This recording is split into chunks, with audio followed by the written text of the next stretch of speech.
Assalamualaikum warahmatullahi wabarakatuh. Kembali lagi bersama DM Movie. Radio kali ini akan menceritakan perantauan seorang pemuda bernama Yuda dari Minangkabau. Dia memutuskan merantau ke kota Jakarta untuk mencari pengalaman dan jati diri. Dalam tradisi turun-temurun dari suku Minangkabau, anak lelaki yang sudah berusia remaja atau dewasa dari suku ini diharuskan untuk merantau ke negeri orang. Tak perlu intro lama-lama, mari kita simak alur cerita dari film Merantau. Ini adalah kisah merantau. Di awal scene diperlihatkan Yuda sedang latihan silat menggunakan kerambit. Desain pisau ini mirip seperti kuku harimau, dan senjata ini khas digunakan para pendekar suku Minangkabau. Yuda yang terbilang pemuda jago silat, dia tetap menjalankan aktivitas ke kebun setiap hari membantu orang tuanya. Dia tidak ke pasar memalak para pedagang. Setelah dari kebun, Yuda pun pulang ke rumah. Dan di rumah dia tinggal bersama ibu dan juga kakak laki-lakinya.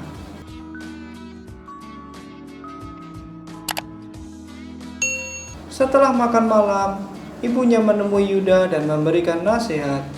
Karena esok adalah hari di mana Yuda akan merantau mencari pengalaman hidup baru. Pagi pun telah tiba dan Yuda sudah bersiap akan berangkat. Ibunya yang masih terlihat enggan membiarkan Yuda pergi, akhirnya memberikan sebuah giok peninggalan almarhum ayahnya untuk cindera mata. Dan Yuda pun memulai perjalanannya menuju kota Jakarta.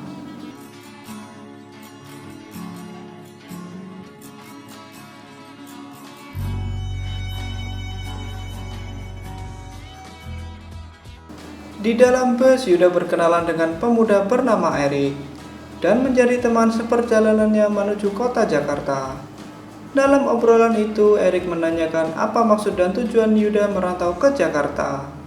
Dengan sopan santun, Yuda pun menjawab, jika tujuannya ke Jakarta adalah untuk mengajar silat di suatu perguruan. Namun Erik pun memberi saran untuk memanfaatkan kelebihan Yuda ke bidang lain, agar dia bisa menghasilkan uang karena hidup di Jakarta tidak seenak di sinetron FTV. Setelah menempuh perjalanan panjang, mereka pun sampai ke Jakarta. Namun setelah turun dari bus, mereka berpisah karena masing-masing memiliki arah dan tujuan yang berbeda. Dengan membawa secari kertas berisi alamat, Yuda pun melangkahkan kakinya setapak demi setapak menyusuri jalanan ibu kota menuju tempat yang dia tuju. Sesampainya di sana, alangkah kagetnya ternyata tempat itu sudah rata dengan tanah. Yuda pun akhirnya mampir ke telepon umum untuk menghubungi nomor yang tercantum di alamat yang dia bawa. Namun hasilnya nihil, tak ada jawaban sama sekali. Melihat situasi yang jauh dari perkiraannya, akhirnya Yuda harus rela tidur di tempat proyek beralaskan beton dan berselimutkan angin malam. Keesokan harinya, Yuda mampir ke sebuah warung Padang untuk sarapan. Mau makannya apa, Mas? Sate Padang, Pak. Namun harus apes, dompetnya dicuri oleh bocah bernama Adit, sehingga terjadilah kejar-kejaran di antara mereka. Karena Yuda larinya secepat cita, dia pun akhirnya bisa menangkap Adit dan mengambil lagi dompetnya.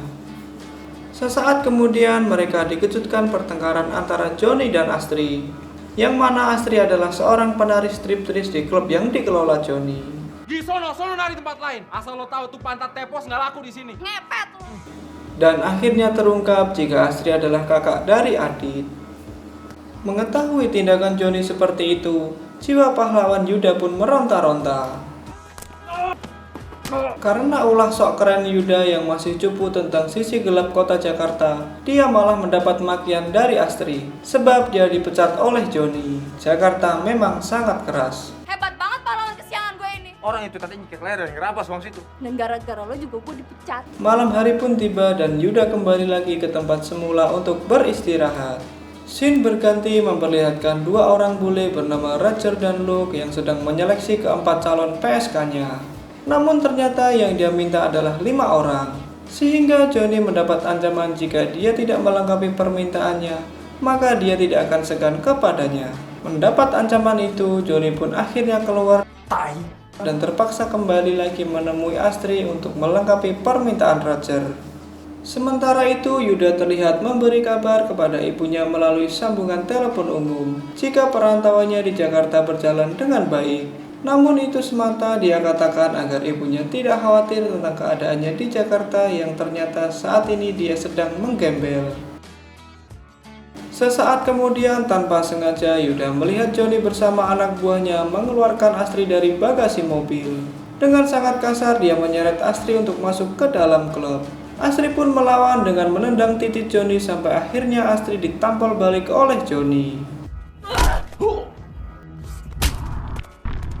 Melihat tindakan itu, Yuda pun tak tinggal diam lalu berusaha menjadi pahlawan lagi. Scene baku hantam pun terjadi.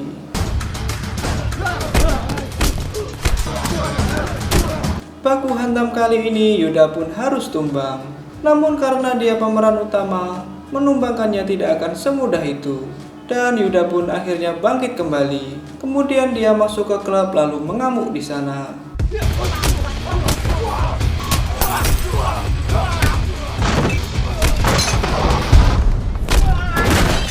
Lalu di dalam suatu ruangan, Roger dan Luke sedang menikmati pertunjukan striptease dari para PSK-nya. Kemudian Johnny datang membawa Astri dan akhirnya dia pun gajian. Tiba-tiba Yuda muncul mendobrak pintu dan langsung menghajar mereka dan membawa Astri kabur.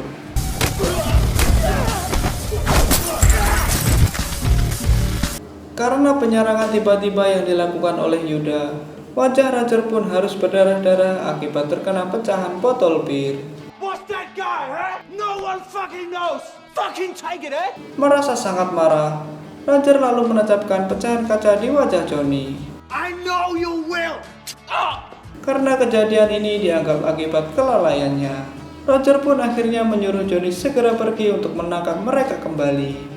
Demi keamanan dan kenyamanan bersama, banyak yang akan saya sensor karena ada part yang berdarah-darah. Setelah keluar dari klub, Astri memanggil Adit yang sedang duduk di trotoar. Namun tiba-tiba Adit ditangkap oleh anak buah Johnny. Namun beruntung, Yuda dengan cekatan langsung berlari mengejar mereka. Hingga baku hantam pun terjadi lagi.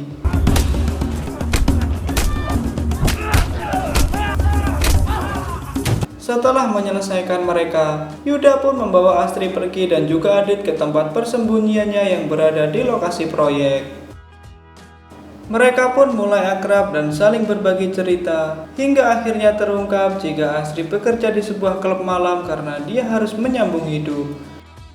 Di sisi lain, Roger dan Luke berselisih pendapat, di mana Luke mengatakan lebih baik menyelesaikan tujuan utamanya lalu kembali ke negara asalnya. Karakter Roger yang keras kepala dan juga pendendam membuat dia sangat ingin membalas apa yang sudah terjadi kepadanya. Hingga pada puncaknya Luke dihantam menggunakan gelas kaca hingga kepalanya belepotan dengan darah. Sesaat kemudian Johnny muncul dan mengenalkan seorang petarung yang ternyata dia adalah Eric, kenalan Yuda di dalam bus waktu akan pergi ke Jakarta. Namun kedatangan mereka tidak pada waktu yang tepat. Roger langsung mengusir mereka dan segera menyuruhnya untuk segera menangkap Yuda dan Astri. Esok hari, Yuda, Astri, dan Adit kembali ke rumah untuk mengambil uang celengan yang berada di bawah lantai. Tapi siapa sangka jika rumah mereka sudah disatroni anak buah Johnny. Dengan mengendap-endap, Yuda masuk ke rumah untuk mengambil uang celengan itu. Namun upaya itu gagal karena ketahuan oleh anak buah Johnny. Dan akhirnya scene baku hantam pun terjadi lagi. Film ini cukup banyak sekali menampilkan scene gelut. Judulnya mungkin adalah Korban Lambene Tonggo. Astri pun akhirnya dikejar para bandit itu karena mulut ember tetangga yang julid. Pada akhirnya dia tertangkap dan hanya menyisakan Adit yang tidak tertangkap karena persembunyiannya tidak diketahui. Sedangkan di sisi lain Yuda masih harus menghadapi serbuan dari para bandit itu.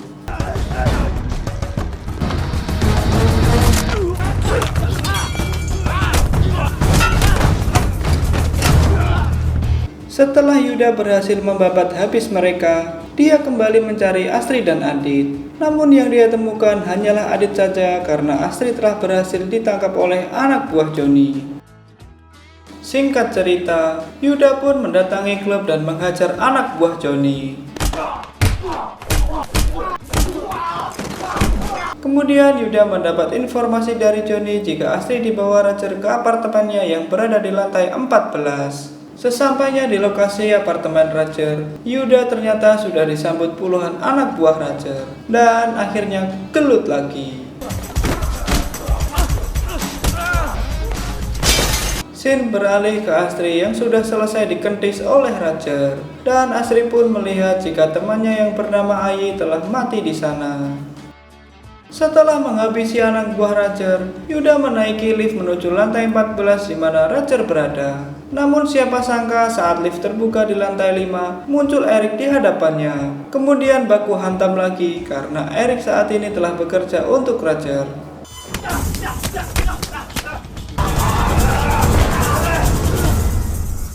Sesaat sebelum lift sampai lantai 14, Roger dan Luke sudah pergi. Mereka pun menempatkan 2 orang anak buah untuk menyambut kedatangan mereka. Saat lift terbuka, sambutan meriah dari perundungan peluru yang mereka dapat. Nasib tragis pun menimpa Eric, karena dia memilih mengorbankan diri demi melindungi Yuda. Mengetahui peluru mereka telah habis, dengan barbar Yuda pun menghajar mereka sampai tewas.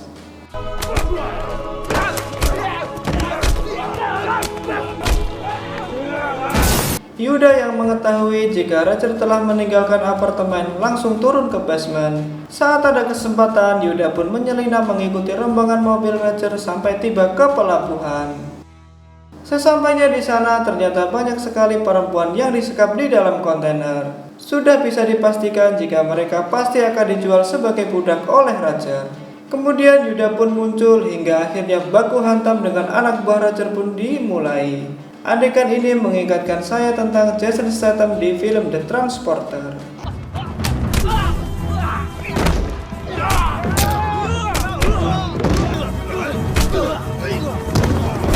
Setelah menghabisi para keroco, Yuda akhirnya bertemu dengan Roger dan Luke, dan akhirnya gelut lagi.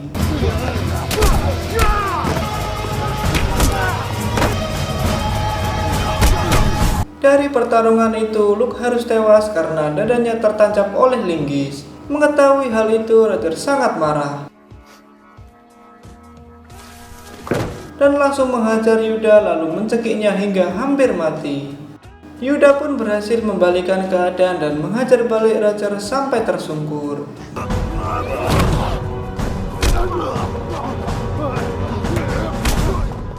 Merasa sudah aman, akhirnya Yuda menuju kontainer di mana Astrid dan para gadis-gadis lain disekap.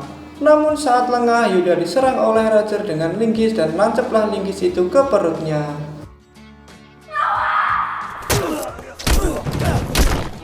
Namun Roger sendiri juga tewas karena serangan balik dari Yuda. Dengan luka fatal yang seperti itu, Yuda pun akhirnya tewas. Namun sebelum tewas, Yuda mengungkapkan jika dia mencintai Astrid dan berharap Astrid bisa pulang ke kampung halamannya untuk memberikan giok kepada ibunya. Singkat cerita, Astrid sudah tinggal di rumah Yuda dan menjadi petani di sana bersama ibu dan kakak Yuda. Adit pun kini juga telah melanjutkan sekolah. Meskipun hari sudah berganti, sebagai seorang ibu pasti akan merasa sedih jika mengingat insiden yang menyebabkan Yuda meninggal. Kematian hanyalah tidur panjang, maka mimpi indahlah. Sekian dan terima kasih karena kalian sudah mau mendengarkan radio dari DM Movie. Kita akan lanjut ke proyek film lainnya. Wassalamualaikum warahmatullahi wabarakatuh.